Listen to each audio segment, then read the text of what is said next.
ನಿಮ್ಮ favourite serials ಈಗ ಟಿವಿಗಿಂತ ಮುಂಚೆ ಸನ್ ನೆಕ್ಸ್ಟ್ ಆಪ್ ನಲ್ಲಿ ಜಾಲಿಯಾಗಿ ಎಲ್ಲರಿಗಿಂತ ಮುಂಚೆ ನೋಡಿ. ಈಗಲೇ ಸನ್ ನೆಕ್ಸ್ಟ್ ಆಪ್ ಡೌನ್ಲೋಡ್ ಮಾಡಿ ಮತ್ತು ಸಬ್ಸ್ಕ್ರೈಬ್ ಮಾಡ್ಕೊಳ್ಳಿ. ನಿಮ್ ಮಗಂಗೆ ಒಳ್ಳೇದಾಗ್ಬೇಕು ಅನ್ನೋ ಆಸೆ ನನಗೂ ಇದೆ. ಹಾಗಂತ ನೀವ್ ಹೇಳಿದ್ದೆಲ್ಲ ಒಪ್ಕೊಳ್ಳೋದಕ್ಕಾಗಲ್ಲ ಯಜಮಾನ್ರೆ. ಅವ್ನ್ ಒಳ್ಳೇದಾಗ್ಬೇಕು ಅಂತ ನಿನ್ ಮನ್ಸಲ್ಲಿ ಇರ್ಬೇಕಾದ್ರೆ ಯಾಕೆ ಒಪ್ಕೋತಿಲ್ಲ? ನೋಡು, ಇದು ಅವನ್ ಜೀವದ ಪ್ರಶ್ನೆ. ನೀವಿಬ್ರು ಸೇರ್ ಪೂಜೆ ಮಾಡಿದ್ರೆ ಫಲ ಸಿಗತ್ತೆ ಅಂತ ಹೇಳಿರ್ಬೇಕಾದ್ರೆ ನೀನ್ ಆಗಲ್ಲ ಅಂತ ಅಂದ್ರೆ ಹೇಗಮ್ಮ? ಈಗ ಅವನ್ ಕಾಪಾಡ್ಬೇಕಾಗಿರೋದು ನೀನೇ ಅಲ್ವಾ? ಒಪ್ಕೊಳ್ಳಮ್ಮ. ತಾಯಿಗಿಂತ ದೇವ್ರಿಲ್ಲ ಅಂತ ನೀವ್ ಕೇಳಿದಿರ. ಹಾಗಿರುವಾಗ ತಂದೆ ತಾಯಿ ಕೂತ್ಕೊಂಡು ಪೂಜೆ ಮಾಡಿದ್ರೆ ಇನ್ನು ಒಳ್ಳೆ ಫಲನ ಸಿಗ್ಬೋದಲ್ವಾ? ಅದಾಗೋದಿಲ್ಲ ಅಂತ ಶಾಸ್ತ್ರಗಳು ಹೇಳಿದ್ರಲ್ವಾ? ಆಗಲ್ಲ ಅಂತ ಹೇಳಿಲ್ಲ ಅಪ್ಪ. ಫಲ ಸಿಗೋದು ಕಮ್ಮಿ ಅಂತ ಹೇಳಿದ್ದು. ಆದ್ರೆ ತಾಯಿ ಬೇಡ್ಕೊಂಡ್ರೆ ಯಾವ ದೇವ್ರು ತಾನೇ ಇಲ್ಲ ಅಂತ ಹೇಳೋದಿಲ್ಲ. ಆ ದೇವ್ರು ಕೂಡ ತಾಯಿನೇ ಅಲ್ವಾ? ಹಾಗಿದ್ಮೇಲೆ ತಾಯಿ ಭಕ್ತಿಗೆ ಒಲಿದೇ ಇರ್ತಾನ. ಜೊತೆಗೆ ನಾನು ಅವ್ರ ಹೆಂಡತಿ ಅಲ್ಲ ಅಂದ್ಮೇಲೆ ನನ್ ಪೂಜೆ ಕೂರೋದ್ರಲ್ಲಿ ಏನ್ ಅರ್ಥ ಇದೆ? ಪದೇ ಪದೇ ಹೆಂಡತಿ ಅಲ್ಲ ಅಂತ ಹೇಳ್ಬೇಡಮ್ಮ. ನನ್ ಮನ್ಸಿಗೆ ತುಂಬಾ ನೋವಾಗತ್ತೆ.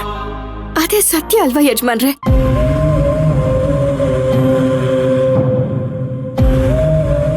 ನೋಡಮ್ಮ, ಆಗಿರೋದನ್ನೆಲ್ಲ ಮನ್ಸಲ್ಲಿ ಇಟ್ಕೊಂಡು ಹೀಗೆಲ್ಲ ಮಾತಾಡ್ತಿದ್ಯಾ? ಈಗ ನನ್ ಮಗನ ರಕ್ಷಣೆ ಮಾಡೋದು ನಿನ್ ಕೈನಲ್ಲಿದೆ. ಅವನ್ ಚೆನ್ನಾಗಿರ್ಬೇಕು ಅಂತಂದ್ರೆ ನೀನ್ ಪೂಜೆ ಕೂತ್ಕೊಳ್ಳೇಬೇಕು. ಕೈ ಮುಗಿದು ಕೇಳ್ಕೊತೀನಮ್ಮ.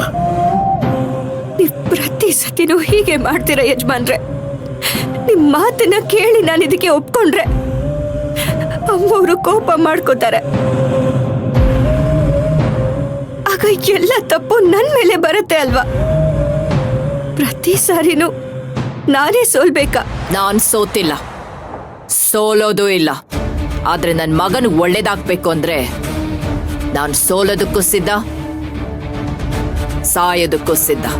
ಹಾಗಿರುವಾಗ ನಿಮ್ ಮಗಂಗ್ ಒಳ್ಳೇದಾಗ್ಲಿ ಅಂತ ನೀವಿಬ್ರು ಕೂತ್ಕೊಂಡು ಪೂಜೆ ಮಾಡಿ ಯಜಮಾನ್ರೆ. ಈ ವಿಷಯದಲ್ಲಿ ಮತ್ತೆ ನನಗ್ ಬಲವಂತ ಮಾಡ್ಬೇಡಿ.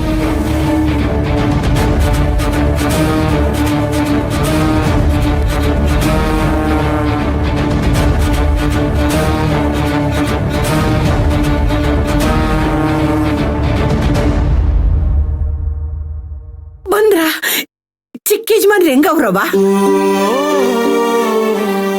ಹುಷಾರಾಗವ್ರೆ ಅತ್ತವ. ಆದ್ರೆ ಅವ್ರಿಗೆ ಯಾವ್ದೋ ಗಂಡಾಂತರ ಇದೆಯಂತೆ.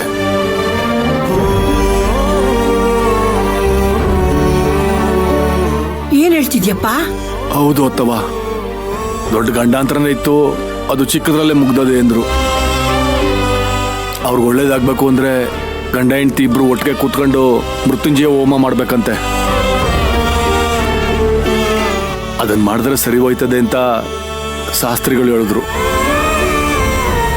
ಅಷ್ಟಾದ್ರೆ ಸಾಕು ಕಣಪ್ಪ. ಪೂಜೆ ಯಾವಾಗ ಮಾಡ್ಬೇಕಂತೆ? ಶಿವರಾತ್ರಿ ಹಬ್ಬದ ದಿವಸವೇ ಮಾಡ್ಬೇಕಂತೆ. ಆದ್ರೆ ಮಯೂರಿ ಚಿಕ್ಕ ಯಜಮಾನ್ರ ಜೊತೆ ಪೂಜೆ ಕೂತ್ಕೊಳ್ಳಲ್ಲ ಅಂತ ಅವಳೆ.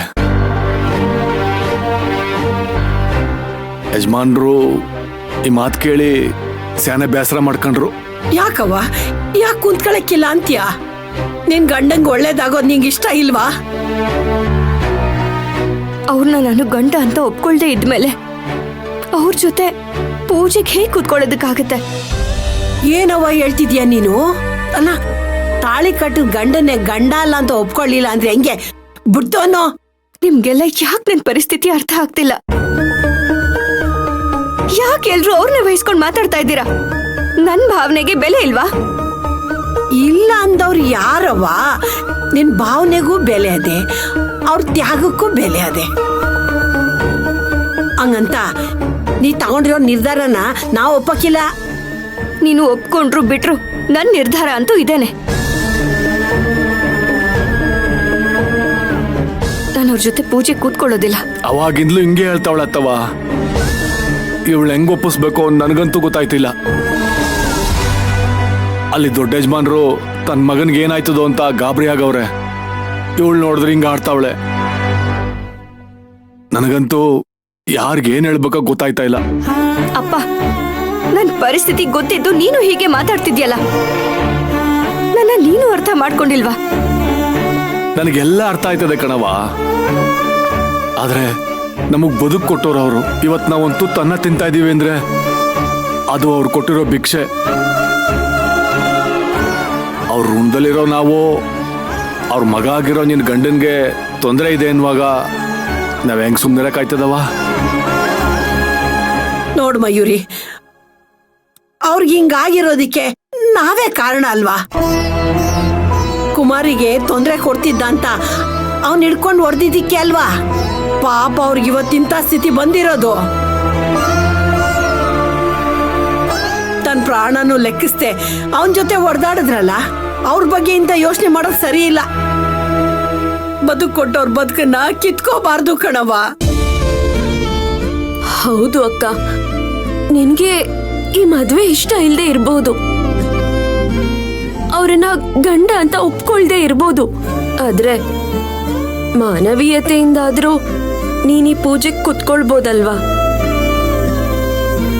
ಹ್ಞೂ ಕಣವ, ನಮ್ಮಿಂದ ಸಾಧ್ಯ ಆದಷ್ಟು ಅವ್ರಿಗೆ ಒಳ್ಳೇದಾಗ್ಲಿ ಅಂತ ಬಯಸನ. ಇದ್ರ ಮೇಲೆ ನೀರಗ್ ಬಿಟ್ಟಿದ್ದು. ಸರಿಯಾಗಿ ಯೋಚನೆ ಮಾಡಿ ಬೇಗ ಒಂದು ನಿರ್ಧಾರ ತಗೊಳವ.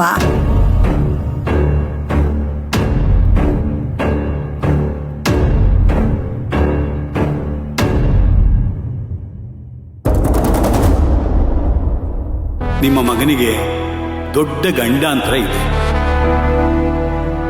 ಹಾಗಿರುವಾಗ ನಿಮ್ ಮಗಂಗ್ ಒಳ್ಳೇದಾಗ್ಲಿ ಅಂತ ನೀವಿಬ್ರು ಕೂತ್ಕೊಂಡು ಪೂಜೆ ಮಾಡಿ ಯಜಮಾನ್ರೆ. ಈ ವಿಷಯದಲ್ಲಿ ಮತ್ತೆ ನನಗ್ ಬಲವಂತ ಮಾಡ್ಬೇಡಿ.